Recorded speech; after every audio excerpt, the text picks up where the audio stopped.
All right, guys, we are back with a ton of content to go over, and we're starting off hot here with Fire Emblem. We've got some more information on what's going down with the new Fire Emblem game that I've been covering for quite some time. We've been discussing some of the rumors and some of the stuff going around with this game.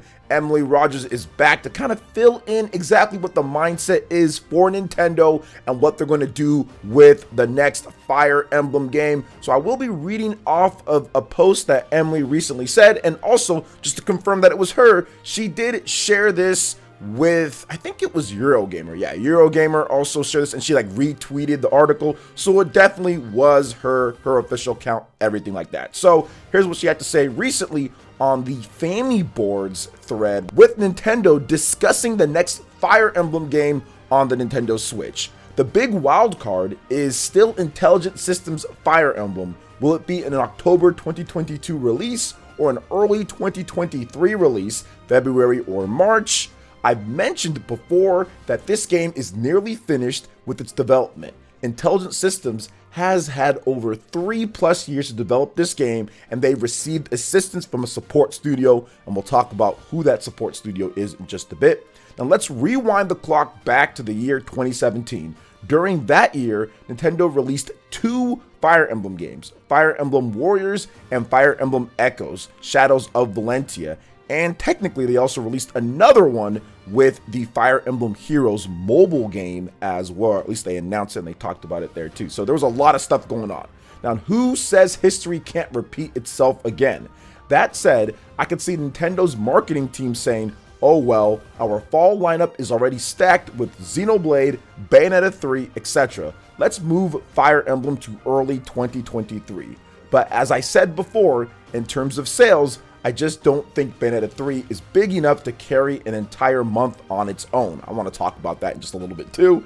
Pairing Bayonetta 3 with Fire Emblem would be smart. Pairing Bayonetta 3 with Metroid Prime HD would also be smart. So let's talk about this. There is a lot to dissect and kind of go through when it comes to what Emily had to say. Now, one thing that I want to talk about real quick is the support studio. I'm guessing that support studio would be Koei Tecmo. They helped out quite a bit on Fire Emblem 3 Houses. They know Nintendo. They work with Nintendo and Intelligent Systems. So I fully expect that support studio to be Koei Tecmo. Now, if it's not Koei Tecmo, then I'd be definitely surprised with that. But I do think that it is Koei Tecmo. Now, going to what she said about multiple Fire Emblem games being released in 2017 and all that, yes, Nintendo had their 2017 Fire Emblem Direct where they announced that there will be a new Fire Emblem game for the Nintendo Switch before the Nintendo Switch was even out. So at that presentation back in February, Nintendo did have those games. They did have the Fire Emblem games where they talked about the Fire Emblem Nintendo Switch game, which was before the Switch even came out. They also talked about Fire Emblem Heroes, Fire Emblem Echo, Shadows of Valentia, Fire Emblem Warriors. It was all there. So I do think that it's very possible that we see another Fire Emblem game being announced, because some people did tell me when I talked about Fire Emblem Warriors 3 Hopes, oh, well, this is the Fire Emblem game. Why didn't they do an actual big new Fire Emblem? As if Fire Emblem Warriors somehow interferes with the new Fire Emblem game, which we've seen over the years that it wouldn't at this point, just because of Fire Emblem Warriors, the original. So I don't really think that there's any issue or problem there. I think that it's different studios that are making these games, and I feel that Fire Emblem, the next big one, whatever it is, which I think it's probably going to be a completely new setting, new everything. I don't think it's going to be a follow-up to 3 Houses or a follow-up to 3 Hopes or playing off of that. I think it's going to be new characters, it's going to be a new setting, new everything. So I really don't have an issue with what they're doing there. It's just going to be interesting to see exactly when Fire Emblem comes out. Now, obviously, what she said about Bayonetta 3 is subjective when it comes to, in terms of sales, can Bayonetta carry a month? I think that it really depends when it comes down to it. Obviously, Bayonetta 3 is not going to be a game that sells like 15 million copies or anything like that. However, I do feel that Bayonetta 3 has a very big opportunity to sell considerably better than any other Bayonetta game all things considered, very much like how Metroid Dread kind of took advantage of the Switch effect, the Switch momentum, the install base, kind of everything was going for it. I think Bayonetta 3, if the game reviews just as highly as Metroid Dread or higher, because there's been no Bayonetta games on the Nintendo Switch that's underneath a 90 average. So if it reviews just as high, then I think that it has a very good chance to be a 3+ million unit seller and easily be the best selling Bayonetta game in the series history. But yes, Emily is, I think, somewhat correct by saying, hey, it might not be enough. Maybe you pair it with something else, but that is a lot of core games to be released in that time period. But then again, like I said before, and like Emily said here, it's not like these games are like the biggest 10 million seller, the Marios, the Zelda, stuff like that, right? So I think that you could put them around the same time, but I do feel that it's a lot, right? If you're putting Xenoblade and you're also putting Fire Emblem and you're putting a bunch of other games all right there in that last 3-4 months range, it gets a little bit crowded. But they had that last year. I mean, we saw that with Mario Party Superstars and Metroid Dread and Shin Megami Tensei 5, and then also Pokemon Brilliant Diamond and Shining Pearl. There was a lot in that last, few months. So I do think that that is possible as well, but we still need to know what the big holiday game is. Now, I'm guessing that it's The Legend of Zelda Breath of the Wild 2. I still think that game's going to be a 2022 release. I think that Nintendo is launching it this November. I don't think the next generation of Pokemon is ready. I don't know if there's going to be a new DK game or a new Mario game to supplement that holiday season, that big game, but I do feel that it's going to be The Legend of Zelda Breath of the Wild 2. So I think that maybe Fire Emblem waits till the beginning of the year, and traditionally Fire Emblem games have always been a first half type of game, or summer type of game, or early May, spring type of game, with Fire Emblem Echoes, Shadows of Valentia, also Fire Emblem Three Houses. Both of those games were in the first half or so, or right around that time. Fire Emblem Warriors was more of a later end game in October back in 2017, but for the most part, the big Fire Emblem games always launch in the first half of the year, dating all the way back to the Fire Emblem Awakening game on the Nintendo 3DS, Fire Emblem Fates. All of those were in the first half, so they might do something like that. But yeah, if Nintendo has Metroid Prime HD, obviously they have Bayonetta, they have Xenoblade 3, and if they have Zelda, that's already a stacked last quarter of the year. I don't really think Nintendo has to release Fire Emblem, the next one, right then and there. So overall, this is very interesting. I think it's going to be awesome to see what Nintendo does with this. But what are your thoughts when it comes to the next big Fire Emblem game and where Nintendo could slot this game at? Looks like we're heating up with new information heading into the E3 Direct, or the E3 Nintendo Direct, or whatever they're going to do around the time of June, like they always do with their presentations. What do you guys think about all this? Let me know in the comment section below. All right, and moving on to the next topic here, guys, we've got an announcement officially of Soul Hackers 2. But there's definitely the Switch elephant in the room that we will get to, because Soul Hackers 2 was announced for pretty much everything but the Nintendo Switch. I wanted to go over the details first, then we'll get into that as well. So Atlus has announced Soul Hackers 2 for the PlayStation 5, Xbox Series, PlayStation 4, Xbox One, and PC via Steam. It will launch on August 25th in Japan and August 26th worldwide. It features English and Japanese voiceover options, and English, French, Italian, German, Spanish, Japanese, Korean, and Chinese simplified and traditional subtitle options. Now, in Japan, the game will also be available in the Soul Hackers 2 25th Anniversary Edition for the PlayStation 5 and PlayStation 4, priced at 17,380 yen. It includes a 3-disc 25th Anniversary music album with 30 tracks, 100-page 25th anniversary book with artwork, interviews, and more. Iho-kun figure, special costume downloadable content, Mary-style maid outfit, and the Demon Fusion downloadable content, Iho-kun. Pre-orders for the game in Japan includes the Persona 5 costume and background music set, which includes the following, which you guys can all check out, link in the description on Gematsu as well, and all this different type of stuff. So I do want to go over the story just a little bit, and then we'll talk about what's going on with the Switch. So the story is set in the midst of the 21st century, a little further in the future from now. Demon summoners live in dark societies and harness supernatural powers of demons. And Aeon, a being that watches over the world, detects the world's forthcoming ruin. To avoid ruin, Ion's Ringo and figure descend upon the human world. They head for protect the two people needed to avert destruction, but both already had been killed.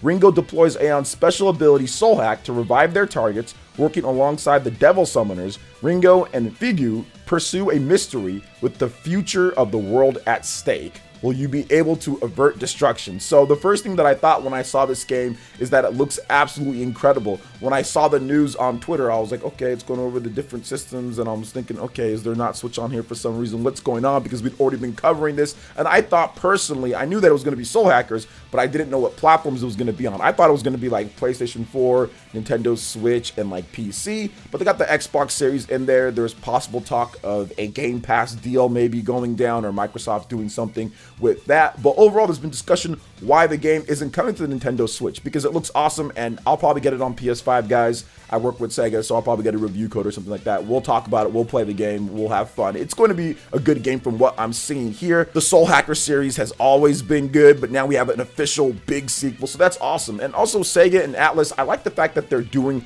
multi-platform releases, the fact that it is coming to multiple different systems, that it is a worldwide release pretty much, 25th in Japan, 26th worldwide. Sega and Atlus are doing all of the things that I want to see them do. Whether it's on Switch or not is not something that I'm like, oh my gosh, super crazy mad about. Although I will say that I do like playing RPGs, especially turn-based RPGs on the Nintendo Switch, a portable system. I don't have Steam Deck at this point, and I don't like Steam Deck, to be honest. I don't like that, so I don't think that's an option for me to get it on PC via Steam Deck. I'd like to have a physical copy on the Nintendo Switch, but I understand for whatever reasons that they decided not to bring it over. Maybe because they couldn't get it to work at a good enough capacity on the Nintendo Switch in time with all the other systems. Maybe because they're waiting because they have to get something kind of situated out with the technical side of it. I'm not really sure what's going on one way or another. I'm almost positive, of course, they were evaluating for the Nintendo Switch and everything. I don't see why they wouldn't, especially if it's going to be on Xbox One and it's going to be on PS4. It's going to be both. It's not like it's a PS5 exclusive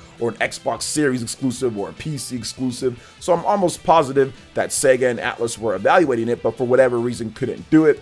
And maybe it comes down the line. Maybe it comes 6 to 9 months down the line or a year down the line. I'm not really sure on that. But what I do know is that this is a positive behavioral shift from Atlus and Sega, because we're seeing multi-platform, we're seeing worldwide releases, we're seeing stuff like that, and that's what I want to see from Sega going forward. So when Nintendo releases the next gen Switch and when they release the next systems and all that, we don't have to worry about games being only on PlayStation, only on this, only on that. I mean, we saw that with SMT5, which angered quite a number of people, and I still to this day don't know why SMT5 is only on the Nintendo Switch. Maybe that will change. Maybe it'll come to PS4 or PC later down the line. I'm not really sure.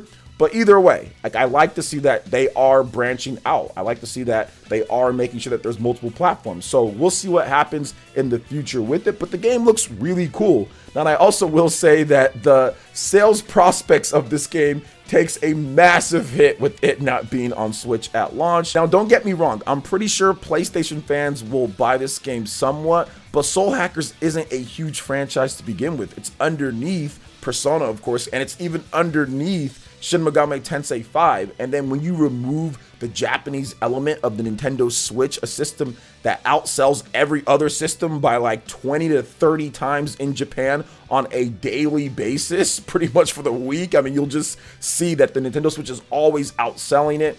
And if you look at the Japanese game sales when it comes to RPGs in Japan is dwindling, with, of course, the dwindling sales of the PlayStation 4, which is pretty much non-existent at this point, and the PS5 just not having enough units around. The Xbox Series is almost non-existent when it comes to game sales. Nothing ever charts because nothing ever comes out physically in that country most of the time. So you are having a huge hit in sales potential by not having Soul Hackers 2 on the Nintendo Switch at launch. We did see with something like Demon Slayer that ended up coming over later to the Nintendo Switch. That's coming out. I know Nintendo had it at the Direct and everything. The sales were pretty good with that game. I think it sold over 1 million. But obviously, if you had it on the Switch at the beginning, it probably would have sold a lot more than that quicker. So I do think that there is a little bit of a concern there, but we'll see exactly how everything shakes out. I just don't know, looking at the current makeup of who's buying what and what games are selling, if this game is going to really do that well considering what people are buying and the attitude and the makeup of what I see from people who have these systems. But at the same time, once again, you don't know till it comes out. It'll probably be forgotten amongst the shuffle of all the other big games coming out. But at the same time, I still think that there's going to be a certain crowd or a crew or a niche that gets this game, latches on, and has a lot of fun from what we've seen. And I'll be one of those because I'll be buying it myself on the PlayStation, or I'll be getting a review copy to check it out for you guys as well. So what do you guys think about all this when it comes to Soul Hackers and the announcement and the game? How does it look to you? You feel it's coming later to the Switch? You're gonna enjoy it on a different system? Let me know in the comment section below. All right, and moving into the next topic here, guys, I did want to speak briefly about what's going down with The Legend of Zelda Breath of the Wild 2 and how fans in Japan are getting a bit more hyped for this game. Now, I usually don't cover the Famitsu most wanted charts too much just because there's usually not much change. It's always the big games. You'll see the Final Fantasy, you'll see stuff like that that's on there, Gran Turismo and all of it. But I wanted to show you guys just some of the anticipation that's kind of shifted with The Legend of Zelda. Now, in Japan, Zelda has traditionally been a okay franchise. It's not like it's been the most popular out there. I know in the West, Zelda is far more popular, but what we're seeing is a shift with The Legend of Zelda Breath of the Wild. When that game came out, I think it completely changed how the Japanese audience views Zelda, and now it's catapulted itself to one of the most best-selling franchises in Japan after The Legend of Zelda Breath of the Wild, and even to the point now to where Legend of Zelda Breath of the Wild 2 is the #1 most wanted game in the Famitsu charts. Now, the top 10 has a lot of good games. You have Elden Ring at number 10, Ushido at number 9, Gran Turismo 7 at number 8, Kirby and the Forgotten Land at number 7, Triangle Strategy, which I'm really happy to see, at number 6, Dragon Quest X Offline at number 5, Bayonetta 3 at number 4, Splatoon 3 at number 3, Final Fantasy 16 at number 2, and The Legend of Zelda Breath of the Wild at number 1. So like I stated before, I kind of see a shift in there, and I think that once Legend of Zelda Breath of the Wild 2 launches, obviously we know that the Nintendo Switch is at 100 million units plus worldwide sales in Japan. The Nintendo Switch is gearing up to pass up the Nintendo 3DS when it comes to lifetime sales. So people are buying more games than ever in Japan, whether that be digital or physical on the Nintendo Switch. So I can see Legend of Zelda Breath of the Wild 2 being a takeover when it finally launches on the Nintendo Switch. We saw so many cool videos of the Japanese players doing crazy things with the physics in there, crazy combat and traversal type of stuff. I think Breath of the Wild 2 is even going to take things a step further, and this game is going to get so much viral love from Twitter and from YouTube and from people just doing crazy things in there because it already looks crazy from what they've shown, and they haven't really shown much at all. So I'm looking forward to seeing exactly how Legend of Zelda Breath of the Wild 2 does in Japan, particularly because I already know it's going to kill it in the West, especially in the US. But in Japan, that's where we can see a true shift of guard from certain franchises and seeing Zelda kind of leapfrog stuff that you wouldn't have expected and have launch sales that you wouldn't expect typically from The Legend of Zelda. So what are your thoughts when it comes to The Legend of Zelda Breath of the Wild 2? Are you just as excited as the Famitsu readers are for the game? Let me know your thoughts in the comment section below. All right, guys, that wraps it up for this video here. Thank you so much for watching. I do appreciate it. Please make sure you hit that like button, subscribe if you're someone new, click that notification bell, and we will see you for the next video. Peace.